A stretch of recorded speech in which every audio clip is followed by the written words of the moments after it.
Natuke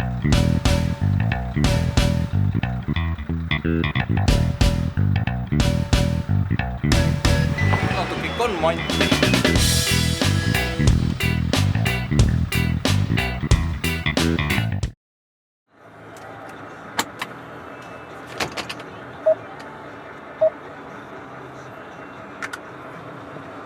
Mis meil tänane plaan on? Saksa piiri. Autoga pesulas ära käia. Auto on nii must kui kole, et pesulas ära käia ja varakult magama, et homme hästi vara sõitma saaks hakata.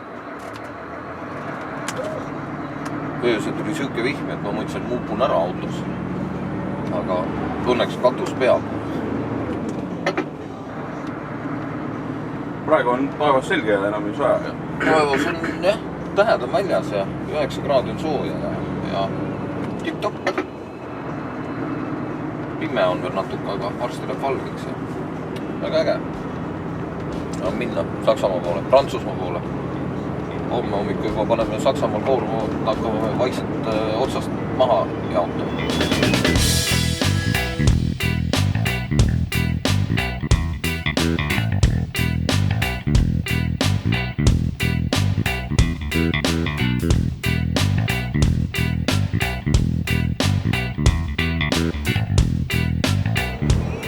Arvasime, et Poolas, et nüüd on hirmus küttekulu ja puha aga näed, poolakad on mingi jupi jälle kiirteed valmis saanud ja lihtsalt sõida.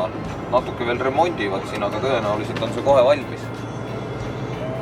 Et väga äge, ei tulegi seda hullu küttekulu, et võib-olla hakkab isegi kunagi niuke asi olema, et ei kiru seda Poolat, et jube ja ei saa siit läbi sõita, aga näed, praegu vähemalt seda trassi mööda siit, ütleme siis Leedu piirist Berliini minna Frankfurt-Oderisse, et on täitsa okei juba.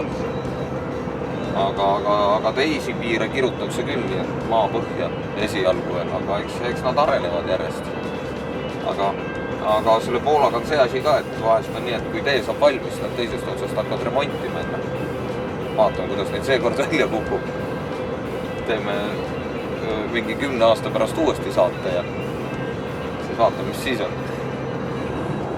Jan, oled kuuldana? Jaa. Kuule, aga lähme. Sa oled enne maksukoppa, sa ütlesid peale maksukoppa. Jah, ma ei mäleta, mis ma ütlesin. Saime sõbra sappa, tuleme koos, tuleb mula ajama kogu aeg. Kiiresti sul auto liigub? 90. Paned põhjagaasiga või? Ma võin sõita ja, kui sa tahad, võime ka vaiksemalt sõita. Ma ajan oma küttekulu taga praegu 28,9. Palju? 28,9. Mul oli terve Baltikum ööse torm. Eile, kui ma tulin, oli torm. Eile ma sain Poola, sain kuni Sambrovini ära sõita, siis oli jälle torm. Ja mul on mingi 35. Käisime vahepeal söömas jälle ja lõunasöökidega on siin Poolas nii nagu ikka, ega sellisest keelest väga aru ei saa ja ega seal ainult poola keeles on kirjas. Eile me sõime lõunaga mingisugust suppi, mis kogunes põhimõtteliselt soojast veest ja pitsa maitseainest ja siis oli seal mustmiljon seent sees, mida ma ei söö. Ja täna, õigemini eile õhtul juba Raidi juhendamisel katsetasime mingid muna asja. Mis selle nimi oli? Jaitsnitsavad ja kui nad siin Poolas üldse midagi hästi teha oskavad, siis jaitsnitsava on muide väga hea ja seda tasub süüa. Täna sõime jälle, see on kuidagi selline mõnus kreemis, et ta ei ole selline kuiv muna, mingisugune jama. Et see on üks asi, mida võtta. Poola nagu Poola ikka enamus või muistaparaate käivad niimoodi, et saad aparaadiga maksta, osa pealt käsitsi maksma. 63 lottis tuleb veel. Nagu hullumajana, et väga imelik. Muus maailmas on, kui saad aparaadiga, saad kõik aparaadid, aga Poolas näed. Poolas on nii nagu Poolas. Aparaadi all sa mõtled seda junni seal akna küljest? Jah, see junn akna küljest tõstab sul tõkkepuu üles ja sõidad ja arve tuleb koju, aga poolakas vahepeal tahab, et sa kaartiga ka maksad. päris täpselt aru ei saa, mis põhjus. No väidetavalt, et siin pidi see osa maksukopast või seda teed pidi eramaa peal olema, et need siis korjavad raha ja päris kallis on ka siin. Aga noh, mis teha? 63 slotti oli see praegu. 63 slotti, jah. Päris valus. 4,2 vist on kurs.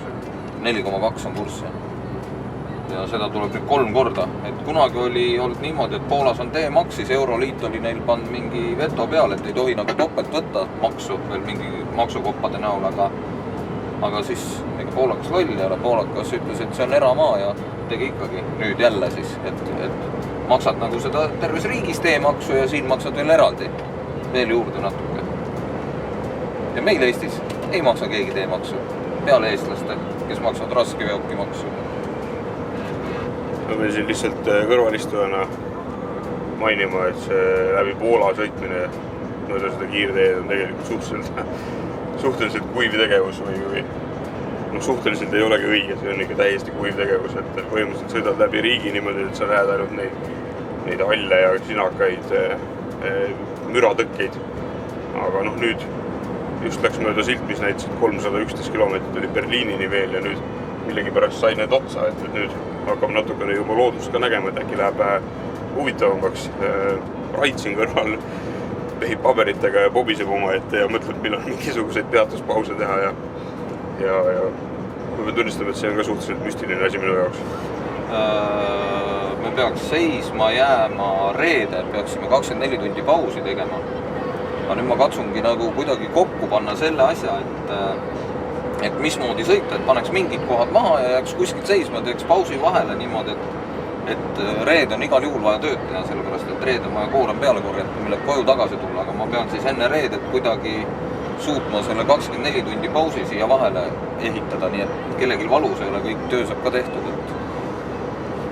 Et kui me teeme pausi nüüd näiteks kolmapäev vastu neljapäeva vahele, siis järgmine paus hakkab teisipäeval veel nädal edasi.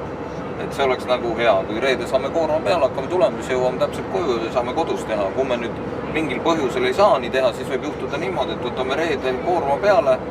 Esmaspäev oleme siin kuskil Poolas ja peame Poolas hakkama pausi tegema, siis on kõigil meil kehva seda Poolas istuda ja koorem võiks ka nagu koju jõuda, siis istub see koorem koos meiega ju siin Poolas, et oleks vaja sihtida nii, et saab selle koormaga ilusti esmaspäevaks koju ja oleks kõik tiba-toba.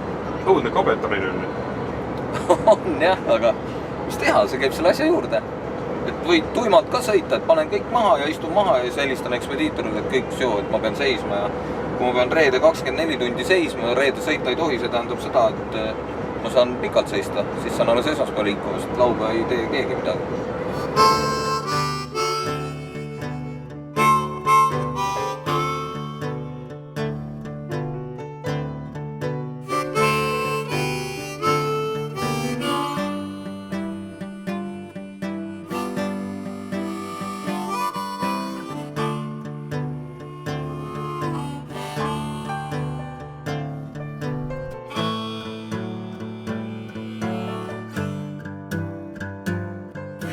Ei, me oleme kuskil Saksa piiri ääres.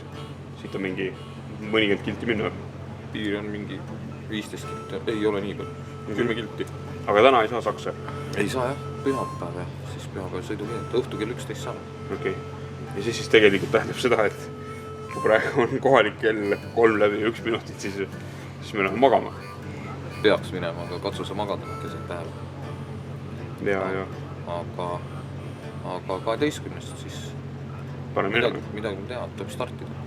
Öö ja päev lähevad veits segamini, aga? Natsuke. Lihtsalt lähevadki täpselt öö ja päev segamini. Hommikuks oleme esimeses laadimiskohas, kallutame maha ja siis äkki jõuame teise koha ka ja siis saame veel võib-olla mõned kildid sõita ja siis lähme magama. Siis kui teised hakkavad lõunale minema, siis me peame magama minema. Järgmine koht on jälle niimoodi, et tuleb kuidagi, ma ei tea, vaatame, homme otsustame. Natuke lolliks teeb ja segaseks asi, aga kuidas sul on tunne, et uni on nii peal, et saaks magama minna? Ei tea, võib-olla isegi midagi leiaks, aga eks see siuke nii järsk režiimivahetus vähe keeruline on võib-olla. Mul on õnneks raamat, ma pilte seal ei ole, ma katsun siis lugeda midagi ja äkki tuleb uni. Mõne tunni saab magada, siis paneme edasi. Jah, internet on ka nii kallis. muidu istuks netis.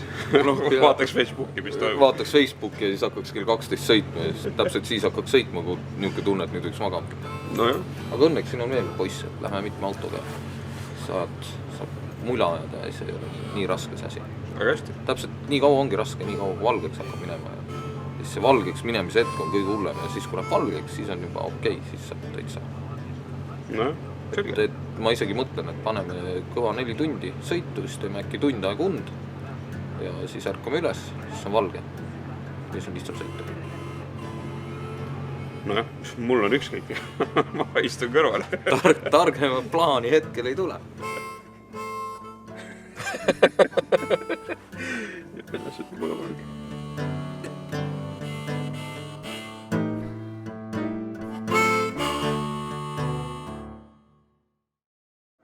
Tere hommikust või ööd siis õigemini. See on selle ekipaasi hommik. Kell on kohalik 22.55 ja põhimõtteliselt meie 9 tundi sai täis, nii et me saame jälle sõitma hakata. Pean tunnistama, et me tegelikult natukene siin juba jõudsime ka pesulas ära käia. Et nüüd on raideauto ilus puhas valge ja Saksamaal on kohe ilus minna. Väga kiht oli see pesula kogemus. Tõstakse siukse valge plögaga üle ja kohe on äge. aga nüüd ei olegi midagi. Kohe põhimõtteliselt paneb see parkla täis rekkasid ennast plaksust käima ja kõik sõidavad ära Saksamaale, et see öine vahetus hakkab nii-öelda pihta. Plaan on sõita nii palju kui jõuame. Ei, mis siin ikka, lihtsalt aeg on täis, paus on täis, Saksamaale saab kell 11 sisse sõita, kohalik kell on 11. Et paneme minema ja 4,5 tundi sõitu, paus, 45 minutit ja siis oleme 8 aeg esimeses mahalaadimiskohas, Irma väravas. No me mingi päeva aega tagasi ka saame või panemegi öösel mutid siin? No ikka saame, küll me saame, lähed koju on jälle päeval.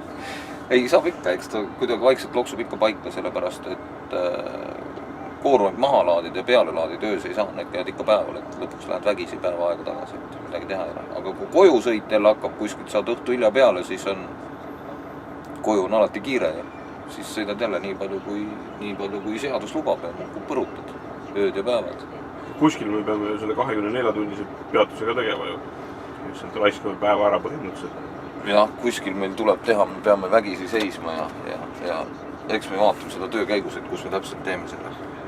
See aeg, kui Arne on ikka kaasas. Saksamaa tehti lahti, et kõik tahavad sinna Saksamaale hirmus hooga sattuda ja seda rahvast on palju ja nüüd on siuke ummik siin, et meie igale poole jõudmisele mõjub see täpselt vastupidi, et see liiklus teeb kõik selleks, et me jõuaks kuhugi sinna, mis me plaaninud oleme. Aga ehk läheb heaks asi. Et keegi väitis, et võib-olla kontrollitakse passi Saksa piiri peal, siis sakslane tekitab siukse ummiku, nii et võib-olla sakslane ei teagi palju Poola poole ummikut on, seal on 10 kiltu ummikut praegu.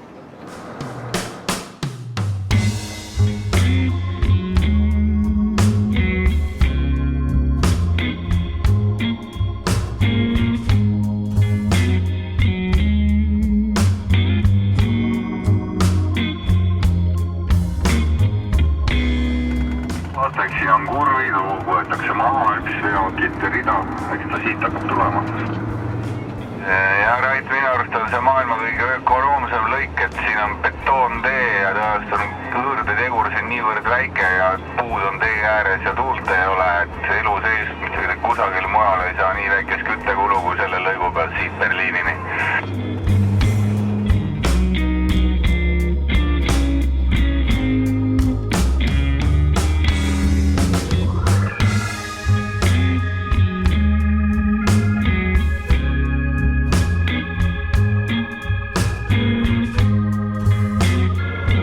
Me oleme 3,5 tundi sõitnud, kell on 2:30, eks ole. Ja aeg on lõunat süüa, et aega ei ole seisma jääda, siis võtsin lõunasöögi tegemise peale enda peale ja õnneks on seda hea lihtne teha. Võtad saia, siis paned sinna peale viilaka juustuvorsti, praegu on kokaminutid siin.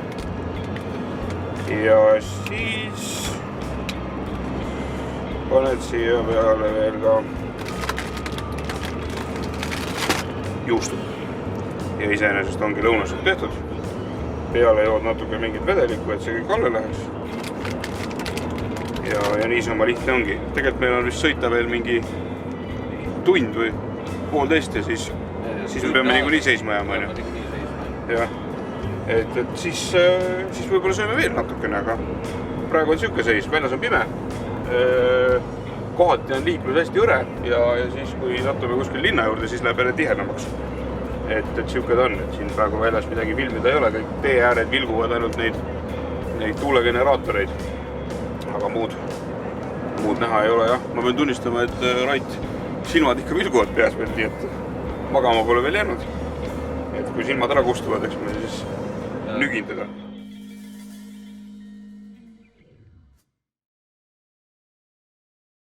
Tegime tund aega und, tegime oma kohustusliku pausi täis ja mõtlesime, et läheb hästi heaks, et siis on hea värsk olla, aga nüüd on siuke tunne, et veel hullem, enam ei jõua üldse sõita. Uni tuleb nii peale, aga see on teada, et see enne seda hommiku valgeks minemist täpselt nii see aeg ongi.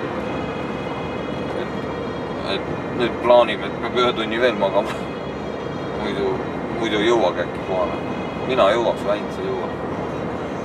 Ajakava iseenesest väga ei morjenda see tund. Ei, see ajakava väga ei muuda, jah.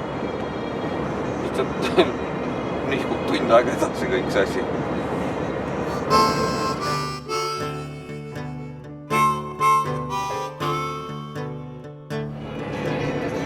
Tegin veel tunnikes und ja nüüd on 5+ powerit täis serva, nii et yes, kõik on hea, enam und ei ole ja ei tule ka täna. Äh,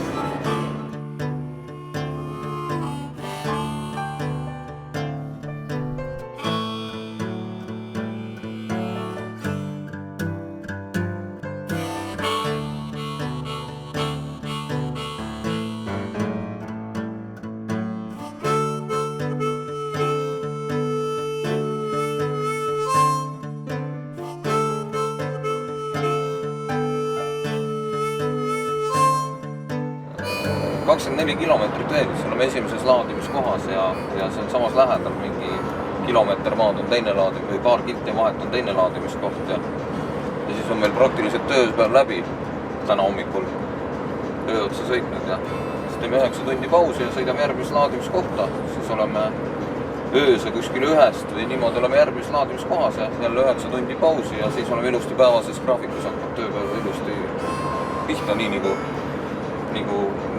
ta olema peaks. Järgmised on juba Prantsusmaa ka ju? Jaa, täna õhtuks sõidame Prantsusmaa või homme hommiku varaks, nii ööse 1-2 kuskil jääme seisma ja siis tuttu ja homme ilusti päeval edasi, nii et läheb lihtsamaks. Öös on ikka vähe raske sõita, aga peab hakkama saama.